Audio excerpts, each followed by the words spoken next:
4 persons were arrested by the police for their alleged involvement in the violent attack on innocent people during a rally over unemployment called by the Fkjgp on October 28.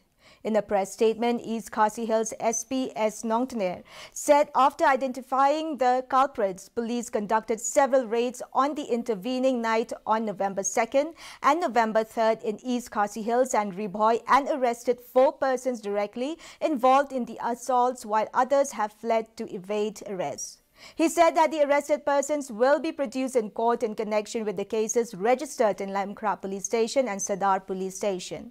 Reacting to the arrest, Chief Minister Conrad K. Sangma said there's a lookout for another 4 people or maybe 5 people, and as they are absconding right now.